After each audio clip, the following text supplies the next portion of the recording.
こんにちは、福原です。欢迎来到福原的频道。今天要分享的是和果子中最容易做成功的一款京都美食——麦手餅麦带饼。外形可爱，口感软糯。下面我们就开始制作吧。做麦带饼用到的主要材料有红豆馅儿、糯米粉、白糖，还有炒过的大麦粉。我们今天用的红豆馅儿要这种带粒儿的红豆，不要红豆沙。准备3张厨房用纸，把这个红豆粒我们先给它去一下水分，把它水分再吸干一下，让它尽量干一点，蘸一下。这样不仅可以方便以后的操作，还可以提升口感。先把这个红豆馅分一下，20克一个。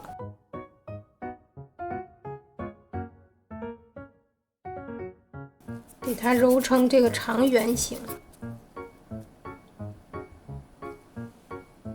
先揉成圆形，然后再给它揉成长圆形。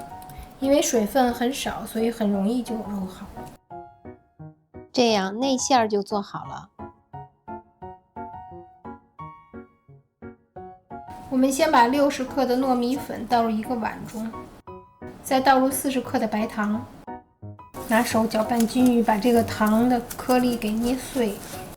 准备100毫升的水，分次倒进去。麦带饼也会被叫做麦手饼。搅拌均匀，把它那个糖的颗粒化开。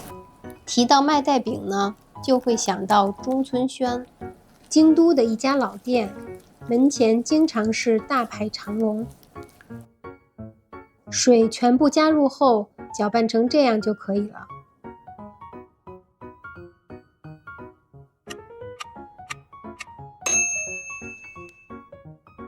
这个微波炉已经加热2分钟了，然后我们给它搅拌。搅拌是为了让它变得更加软糯有弹性。这个过程不仅需要耐心，还需要一些力量。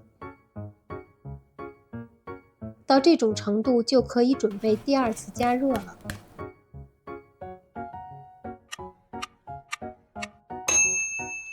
第2次加热之后，继续搅拌。慢慢的，韧性也开始增强了，这样的麦带饼会更好吃。现在最初的面糊就变成了这样子，弹性和韧性都非常好。接下来就可以准备做外皮了。准备一些红薯粉，然后我们把这年糕给它盛出来，倒入这个红薯淀粉的盘子里，用手蘸上淀粉以后，给它整一下形。这面团揉起来的手感就像婴儿的肌肤，又白又嫩又滑。再把它平均分成4份，每一份是30克，同样做成4份。再蘸一些粉，然后给它揉成圆形，再调整成椭圆形，厚度要适中，不能太厚。然后我们拿一个刷子，把它表面的粉给刷一下。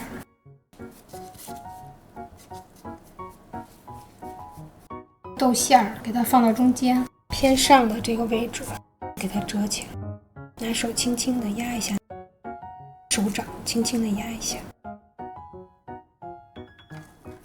最后再整一下形，把粉掸一掸。麦带饼就基本完成了。最后撒上大麦粉，如果没有的话，就可以用黄豆粉。白白胖胖的麦带饼就做好了。尝一尝，按下去就能感觉到很 Q 弹。浓浓的麦香味儿。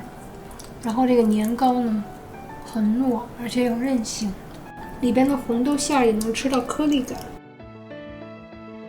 而且甜度刚刚好。虽然这个材料看起来很简单，但是呢，它最后配在一起做出来的味道非常好吃，比较典型的一款日式甜品。大麦粉入口后会有独特的香气，换成黄豆粉的话也会很好吃。这么一款超级容易制作又非常好吃的日式甜品，大家快来学起来吧！